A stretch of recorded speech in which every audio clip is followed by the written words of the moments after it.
Yes guys, તો એ king Alexander the great હતા. King Alexander the great એમનાથી પણ સુખી માણસને જ્યારે મળ્યા ત્યારે એમના માટે લાઈફ ચેન્જિંગ મોમેન્ટ હતું. સો જ્યારે એ એમના રાજ્યમાં ફરી રહ્યા હતા ત્યારે એક ફકીરને મળ્યા હતા અને એ ફકીર પછી ફ્યુચરમાં ડાર્કનેસ ફિલોસોફર તરીકે વેલ નોન થયા. જ્યારે એમને ફકીરને કીધું, બોલ તારે શું જોઈએ છે? પૈસા, પાવર, ગોલ્ડ, ડાયમંડ્સ? પણ એ ફકીરે તરત જવાબ આપ્યો, મારે કશું નથી જોઈતું, તમે જતા રહો અહીંયાથી. પહેલી વખત જ્યારે આવું કીધું જતા રહો ત્યારે એલેક્ઝાન્ડરને બહુ શોક લાગ્યો. ત્યારે તરત એલેક્ઝાન્ડર ધી ગ્રેટે પૂછ્યું કે આવી ઓપોર્ચ્યુનિટી લાઈફમાં એકવાર આવે છે, વારંવાર આવી ઓપોર્ચ્યુનિટીઝ આવતી નથી કે કોઈ તમને સામેથી પૂછે અને મારી પાસે 7 ખંડનું રાજ્ય છે, માંગે હું તને આપી શકું છું.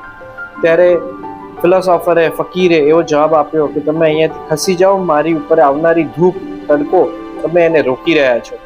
ત્યારે એલેક્ઝાન્ડરને થયું, કાશ હું આના જેટલો સુખી હોત. કારણ કે એને એવું થયું કે બધું પામીને પણ મને કશું મળ્યું નહીં અને આનું સુખ એક તડકામાં છે. તો વાત અહીંયા છે કન્ટેન્ટમેન્ટની. વર્ડ ઓફ ધ ડે છે કન્ટેન્ટમેન્ટ. જ્યારે તમે ફૂલ્લી કમ્પ્લીટલી સેટિસ્ફાય છો જીવનથી ત્યારે કન્ટેન્ટમેન્ટ, બધી વસ્તુ પરે સેટિસ્ફેક્શન. સો આનું ટ્રાન્ઝિશન એલેક્ઝાન્ડરના જીવનમાં પછી જે આવેલું એ તમે પાર્ટ 1ના વિડીયો અગર નથી જોયા તો તમે જોઈ શકો છો.